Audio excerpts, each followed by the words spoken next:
Hello, welcome to the third episode of Learning to Drum. I'm your host, Adam Tevlin. We're in week 5, so if you're new to the show, by all means, go back to episode 1.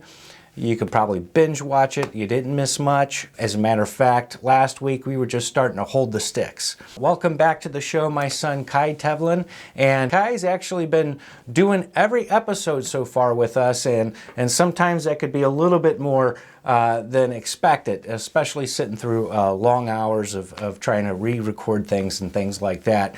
So Kai's going to come in every so often. You want to talk to the audience a little bit more about that and maybe why or no?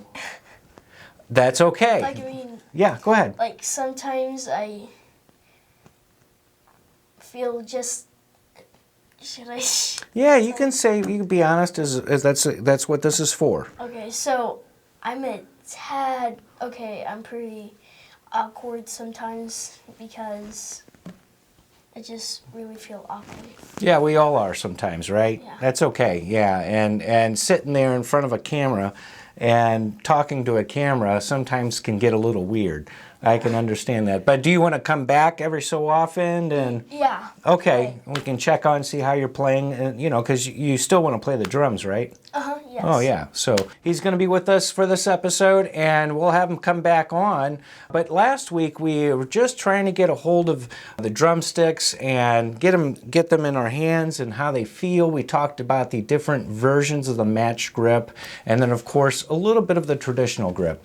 We also closed out last week with Dom Famularo, and he gave a wonderful interview. It's very informative, and it obviously gives us a foundation of where our Western drumming came from.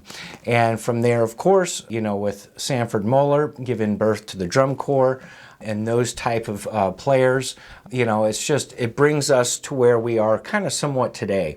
And we are still going to study of where we came from, but really I kind of want to catapult us into what we were talking about last week, and that was the 5 different strokes. And we're going to actually talk about the free stroke, which was one of the strokes that George Lawrence Stone, as Dom had talked about, with the rebound of the drum and utilizing the rebound of the drum. And we talked about that point in the pivotal point in the drumstick. It's actually called the Fulcrum. We talked a little bit about that last week. So basically what we want to do is find that. And so for Vic Firth users, you can go on the American flag, but then pretty much if you kind of feel the balance of the stick, it's the balance point, some drum teachers call this, and allowing to make sure that you have enough momentum coming forward, and then of course the rebound going back. Now, some people have a hard time doing this with regular sticks. And one of the things I like to use, if needed, is the special stick that we saw in the first episode, the Hinge Stick, developed by Sam Ruttenberg. So we're going to go ahead and utilize those sticks, and the reason why we're going to do that is not saying that you need to go buy these sticks. However, if you want to go try them out, there will be a link provided down below. What we're trying to do, though, is to get you to see that fulcrum, that point, that pivotal point to where it would allow that stick to have enough centripetal force coming back with that rebound, right? Opening up the back 3 fingers. There's a couple of good drum educators out there, Bruce Becker being one of them, Knudtson, I think his last name is, Gordy Knudtson. I'll have a link in the comments down there below, but they talk about that point where you have in the fulcrum on the stick is a hinge. And so thus the name HingeStix. So it gets you to understand that concept of the hinge and that fulcrum movement. So we're going to need a pair of those sticks each, right? Okay, so the first 2 episodes, and you get the idea of what we're doing here when we clap, it's really kind of giving you a sense of rhythm and counting and what that all is going to entail. We're going to clap the rhythm because we're going to need some sticks. You got to do it with us. Remember the clap? Kai, you remember it, right? Okay, here we go. 1 and 2, and here we go. And 2. Hey, hey, how cool. All right. So we showed these in part 1 of episode 1, and they have these swivel pads, and really they're designed again, to get you to feel that fulcrum or that hinge. Right. Yeah, so when you're with regular sticks, you want to try to imagine that being a hinge. And so there's going to be a pinch in between the index finger and that first knuckle here, okay? So I was talking about the free stroke last week, and so again, you know, you want to try to find that pivot point, that fulcrum. Okay, and these hinge sticks really kind of help people do that. I found it very useful, especially when they're trying to learn the bounce of the drum. You know, but all we're doing is try to understand the concept of that free stroke. We're going to start doing... Go ahead, Kai. Oh, sorry. What? No, that's okay. Okay. So do you want me to... Yeah, go ahead and try it. Now use your pinky too. Ouch. That's okay. Use your pinky. Ah. That's okay. It's a little different on the left. Yeah. There, good. Let it go. Very good.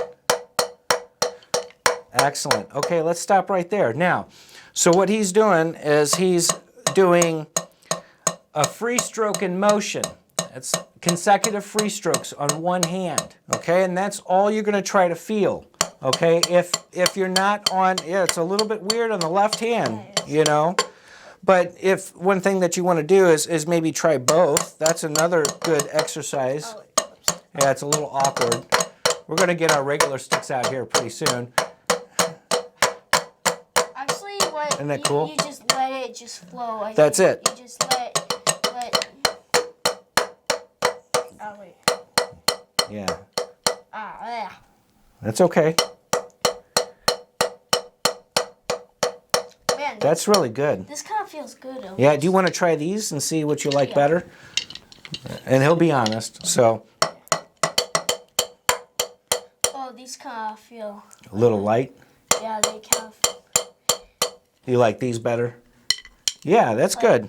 These are the new and improved Hinge Sticks by Sam. And we're not sitting here doing an advertisement for the sticks or anything like that, although I'm sure he's appreciative of us mentioning them. But again, it's trying to get you to feel that fulcrum. And like I said at the beginning, they're crutches. And so when you've learned that and you're there and understanding that and you're doing that with regular sticks, then it's time to give up the crutches and put the regular sticks back in your hand. But there's others out there who actually play drum set with the hinge sticks and actually use them in live scenarios. Yeah. So, yeah. So that's their decision. So, anyway, we need to get regular sticks in our hands. So, you ready? Yeah, all right. Let's put these down. Those are just going to disappear, right? That's the intent. Okay. We're gonna do this clap one more time. You ready? 1 and 2, and here we go. And 2. Hey, there's our regular sticks. All right. It's pretty cool. You're going to miss this magic, aren't you? Doing all... Yeah, I know. I'm just teasing. Okay, so again, if you don't have a pair of hinge sticks, that's okay. We're going to try to feel that fulcrum by thinking of our index finger and thumb as that hinge.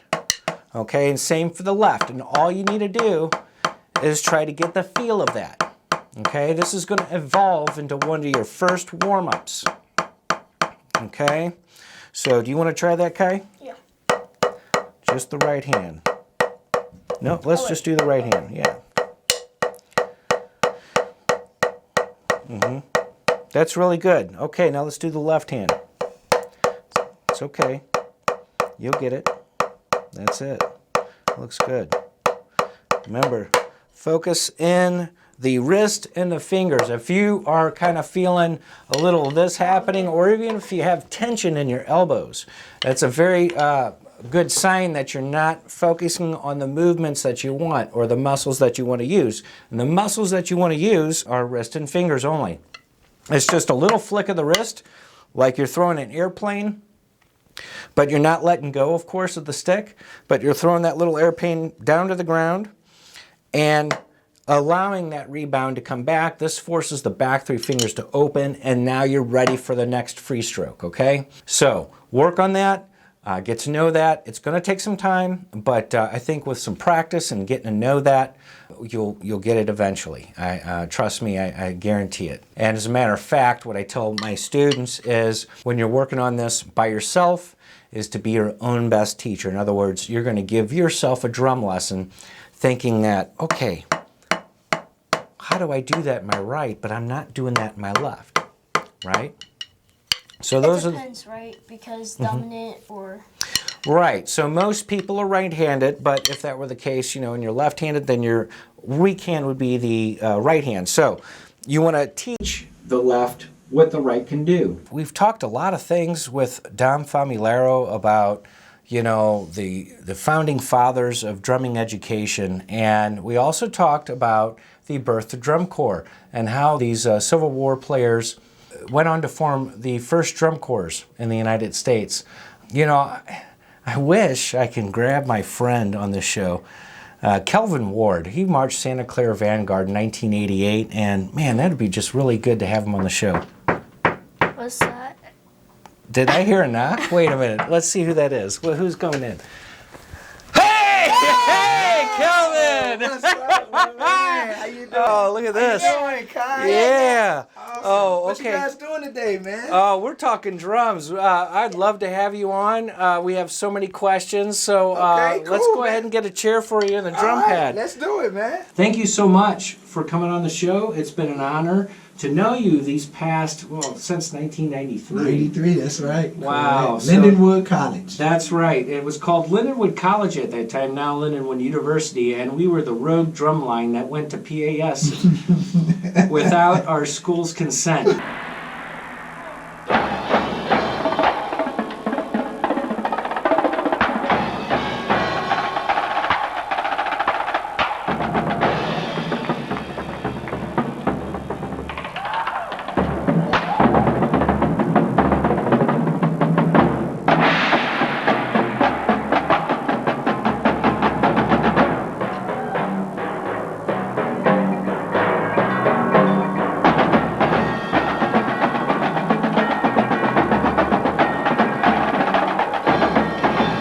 Oh boy, what a story that was. That was a big story. We'll save that for later. Thank you so much. And we just wanted to ask you, we had Dom Famularo come onto the show, and we talked about the founding fathers of drumming education, one of those being Sanford Moeller, and he had this whipping-like, technique, and that had passed down from the Civil War drummers. And really, the Civil War drummers gave birth to drum corps as we know it today because they wanted to carry on that tradition. So, welcome to the show, Kelvin. Thank you. Yeah. Heard a lot about it. Yes. Yeah, absolutely. Let's talk about how you started the drums. What made you decide to want to start the drums? Funny story. I'm actually a top-notch athlete. Okay. And I wasn't growing, so the scouts were like, "Oh, you're too small. You're good, but you're too small." So on my way home, I was walking through Fairground Park, and St. Louis Drum and Bugle Corps, the Memorial Lancers, which was all black, and they were practicing that day. Yeah. And so the sound of the snare drums, next thing I know, I'm in the watching them practice, and I was like, hook, I want to play drums. And that guy who instructed the Lancers, I forgot his name, but His name's Tony Williams. Tony Williams, that's it. Yes. Wow, that's amazing. Now, He's on Facebook. I talked to him. Okay. He's still good. Nice, Yeah. nice. And was that your first drum teacher? That was actually my first drum teacher. Okay. Up until that point, I had taught myself everything. Okay. Once I figured that I wanted to play drums, I got a rudiment sheet. I was in high school, and funny story is I was at an auditorium session, and this was after I saw the Lancers, and I was like, okay, that's nice. So I go to this auditorium session for homecoming, and my biology teacher, his row of seats was on the front row. Okay. Next thing you know, the drum line comes out on stage, and this guy named Dexter White counts off the street beat. I went to an HBCU high school. Right. Yeah. And he counted it off, and we had a big auditorium like the Fox Theater. Sure. And the crowd goes nuts. And I'm Yeah. just sitting there going, they're yelling for them, and I don't have to be bleeding to, playing sports to get this type of admiration. That's right. I'm playing drums. So after that, I talked to a few of the drummers in the drum line, and they told me to learn my rudiments. Right. So I got a rudiment sheet Uh-huh. and got me some sticks, and I started teaching myself to play drums. And you were in high school at the time. I was in high school. How old were you when you first picked up your pair of sticks? My mom got me a drum set when I was 5. Oh, wow. So That's great. I was playing then, but sports kind of prevailed over that. Sure. And I went away from it, but it was always embedded. Sure. So it was an easy task. Did you start out with the traditional grip or the match grip? Started out with match grip. Match grip. That's how I started out too. Exactly. Yes. Yeah, Mhm. absolutely. Right. So the Lancers, did you end up joining that corps? Yes. So after I made the high school line, I had a friend named Sherman. We called him Duke. Uh-huh. And he saw me, I went everywhere with my sticks. I thought I was top dog. Yeah. Yeah, I'm on the high school drum line. He goes, Kel, you think you're good, right? And I go, oh yeah, I'm nice. Yeah. And he goes, go listen to this. Uh-huh. So my friend Sherman said, you think you're good? Yeah. Here's a tape. And it was a drum corps tape of the 1980s, 80 or 81 Spirit of Atlanta playing Georgia and Old Man River. Wow. And when I heard that, I was like, that's where I need to be. Right. And 3 days later, I saw a picture in the rafters in the band room, and I was like, what is that picture?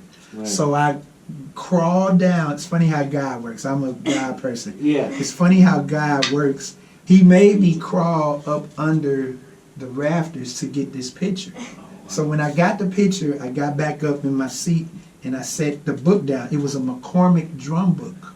Oh, yeah. And it had all the old videos of the drum corps that were doing videos for Drum and Bugle Corps. Wow. You Where just found the it right picture, there? found it right there.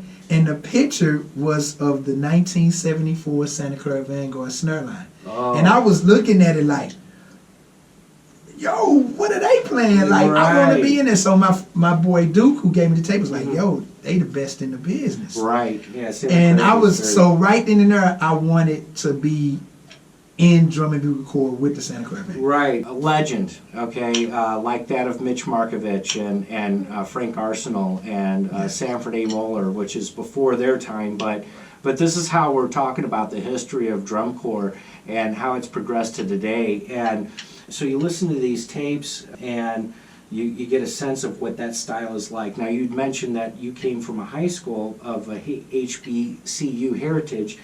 For those who don't know what that means, it's a historically black college or university. Yes. And what that is, obviously, today both of those styles, drum corps, DCI, and HBCU, are very valuable art forms within themselves. And it took me later to learn that, but because I went to Jennings. Which is did a HBC We were, style, yeah, HBC exactly. style. We had dances with our routines, and Right. all the rocking, the yeah. rocking, and the Yeah, the stick. Yeah. That's right. Yeah. So when I came back from drum corps, I wanted to we need to be like drum corps. So Right. so what attracted you to that style and of that time era, and how is that different from what the HBC or your high school was doing at that time? So it was weird how it happened, with HBCU, da-dum, Yeah. okay. Yeah, So that's right. Yeah. that's cool, Uh-huh. but it became too easy. It's Yeah. like for some reason I needed something harder. So Sure. listening to that cassette tape of Spirit of Atlanta,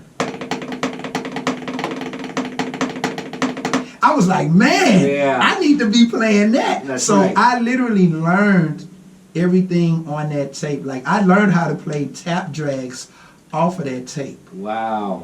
And And you're not even seeing the sticking. no, I'm not seeing the sticking. I'm just Yeah. playing By what ear. I hear. Wow, that's amazing. Because Old Man River is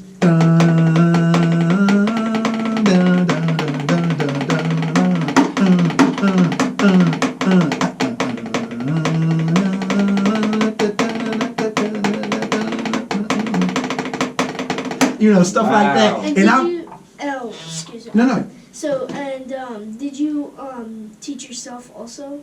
Yes, that's how I was learning. I was listening to the tape, and I was just, whatever I could hear, I'm like, they must be playing, it sounds like this. Sticking may not be right, but I'm close enough.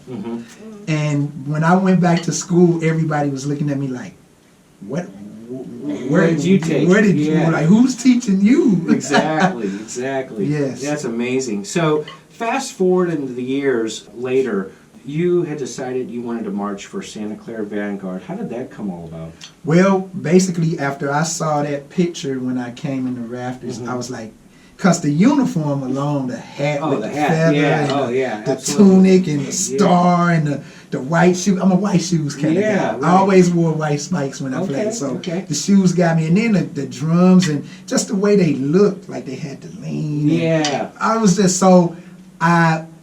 to solidify that, I ended up getting in the Lancers, Memorial Lancers Drum and Bugle Corps from St. Louis. Right. Just my luck again. Funny how God works. The drum instructor, Tony Williams, was a big Santa Clara fan. Okay. And all he ever preached was Santa Clara does it like this. They do it like this. They hold their sticks like this. They play like. So I was like, yo, that's who I want to play with. So I was soaking it all in. Sure. And my other boy Keith, he had went away. So I got in the Lancers because I figured I can't get in Vanguard unless I have some type of drum corps experience. Absolutely. Got in the Lancers, learned a whole lot. Tony taught me. I had to start from the ground up.